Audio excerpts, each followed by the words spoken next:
Il maîtrise la joute oratoire et l'art de persuader.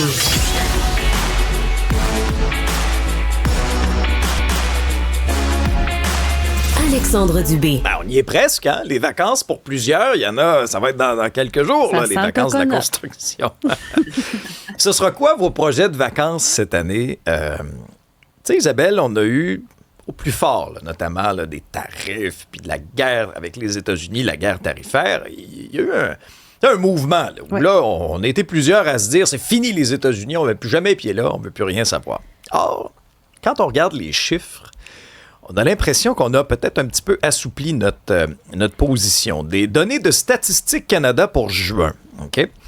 Le nombre de voyageurs de retour des États-Unis, là, des Canadiens, une petite hausse de 3,2% comparativement au mois dernier. Puis il y a une tendance, ça fait 3 mois de suite qu'on voit des hausses un peu dans le même genre. Même quand on regarde l'entourage, moi, la plupart des gens autour de moi sont retournés aux États-Unis. Même à la station, il y a beaucoup de monde qui sont retournés aux États-Unis. Je sais pas pour toi, mais moi, je sens vraiment que c'est disparu, ça, l'espèce de boycottage. Oui, je l'entends aussi de plus en plus autour de moi.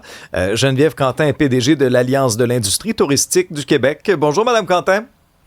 Bonjour à vous deux. Est-ce que vous êtes étonné par ces chiffres-là ou c'est quelque chose que vous sentez aussi? Non, en fait, on n'est pas étonné. C'est une augmentation, effectivement, qui est là, qui est visible. Effectivement, moi aussi, autour de moi, il y a des gens qui me disent qu'ils retournent aux États-Unis. On sait que c'est une histoire quand même d'amour, les Québécois avec les Américains dans le Maine, la période des vacances, l'été, les gens y vont. Et ça a toujours été comme ça jusqu'à temps que notre ami M. Trump augmente les tarifs douaniers et que les gens disent non, c'est assez, ça suffit.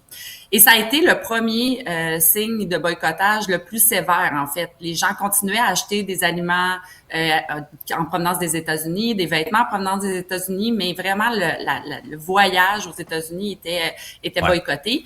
Par contre, c'est un faible pourcentage d'augmentation. On est à 3% d'augmentation. C'est routier également, hein. C'est les douanes, les frontières qui sont par véhicule.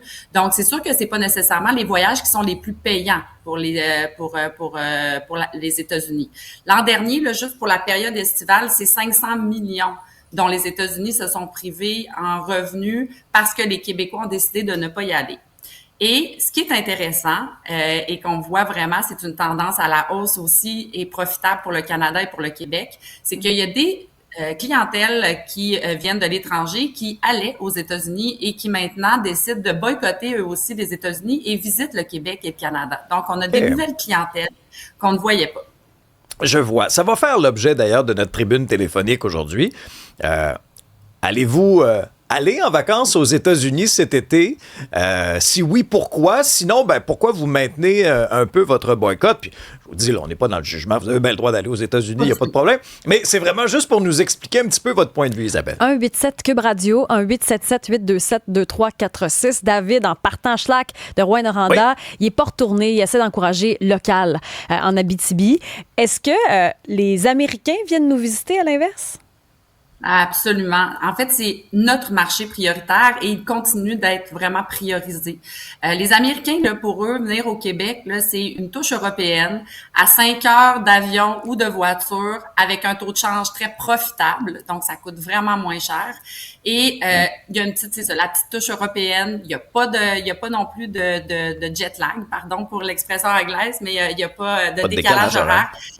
Qui est vraiment, vraiment intéressant pour les clientèles. Donc, il faut pas oublier là, que cette clientèle-là qui vient de l'étranger, là, c'est énormément d'argent pour le gouvernement du Québec. Donc, de garder nos Québécois ici, c'est bien. D'amener les Canadiens au Québec, c'est de l'argent neuf parce que c'est de l'argent qui ne circule pas au Québec habituellement. Et c'est 4,4 milliards de devises étrangères qui rentrent au Québec annuellement par les touristes étrangers qui proviennent essentiellement des États-Unis, de l'Europe, bien entendu. Donc, c'est vraiment, vraiment des revenus qui sont extrêmement importants. Ça porte l'industrie touristique au 4e produit d'exportation après l'aéronautique, le minerai de fer et l'aluminium. Donc, c'est considérable. Il y a quelqu'un qui nous parle des prix. Son garçon veut faire du camping de groupe, camper aux États-Unis plus abordable qu'au Québec. Il regarde, par exemple, en Gaspésie ou ailleurs, c'est très, très cher. Donc, eux choisissent quand même les États-Unis.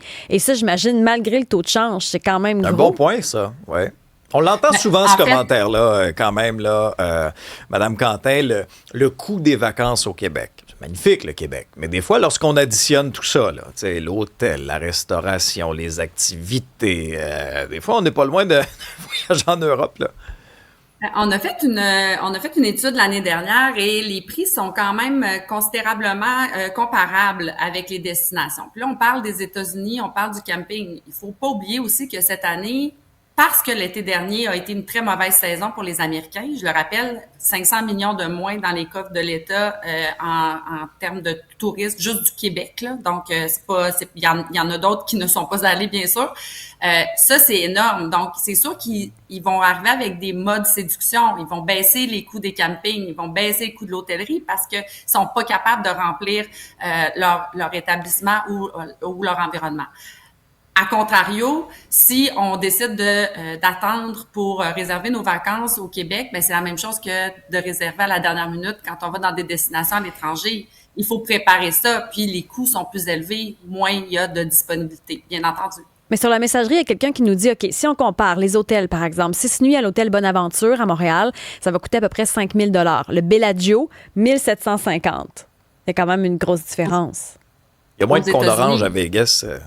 Aux États-Unis, Oui, mais c'est ça, parce que depuis un an maintenant, les coûts ont vraiment, vraiment diminué parce qu'il y avait plus de clientèle. Les clientèles n'y allaient plus et n'y vont toujours plus.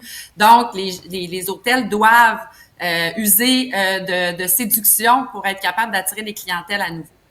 David est au bout du fil. Bonjour, David. Oui, bonjour, Alexandre. Alors, vous allez faire quoi, vous? Allez-vous retourner aux États-Unis ou au contraire, vous continuez de boycotter? Non, moi, je continue de boycotter. Là. J'avais boycotté les États-Unis de 2016 à 2020. OK.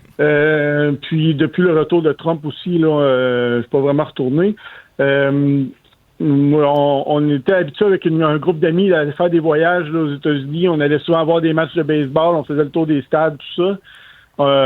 C'est ça. Mes amis ont continué. Moi, j'ai cessé là, pour des raisons de principe. Et de toute façon, on a des belles places au Québec aussi là, à visiter. Je préfère rester près de chez nous. Fait que vous écoutez les matchs à la télé maintenant, David. Oui, je suis abonné à TVA Sport. Ouais. Parfait. Bon réflexe. Un gros merci, David. Salut. Il y a quelqu'un qui mentionne les croisières dans les Caraïbes. Presque tous les départs se font des États-Unis. Donc, pas le choix d'y aller. Oui. Un boucan en Floride. Effectivement. Miami. Effectivement, les départs se font souvent de la Floride, oui. Mais tu sais, au Québec, on a une industrie, on s'entend là, tantôt vous parliez des prix, tout ça, là, on a une offre partout au Québec qui est vraiment qui est pas enviable, là. Je veux dire, vous voyagez partout en Europe, vous voyagez partout aux États-Unis. Au Québec, on offre, et aussi pendant l'été, mais aussi pendant l'année, une offre 4 saisons qui est formidable. Donc, on n'a rien à envier. Puis, faire du tourisme local, c'est aussi faire de l'achat local. Hein. Moi, je le dis tout le temps, mais c'est de l'argent qui reste ici et qui contribue aux soins de santé, à l'éducation universelle, puis c'est pas rien. Quelqu'un qui dit, moi, je fais du bateau. Je vais aux États-Unis, en Ontario, mais j'encouragerai jamais le Québec qui nous charge des prix de fou pour profiter des lacs. Et même, il y a on a fait des entrevues là-dessus cet été, même pas d'accès aux lacs. C'est compliqué pour plusieurs cours d'eau à travers le Québec. Mais c'est sûr que pour les lacs, souvent, il y a aussi toutes les règles de protection pour pas que le lac soit inutilisable. Donc ça, c'est clair qu'un bateau qui vient de l'extérieur, on ne sait pas s'il a été bien nettoyé, est-ce qu'il respecte les règles du lac environnement. C'est souvent des propriétaires privés également. Donc c'est clair que là, on rentre dans des règles de préservation de nos cours d'eau, c'est autre chose.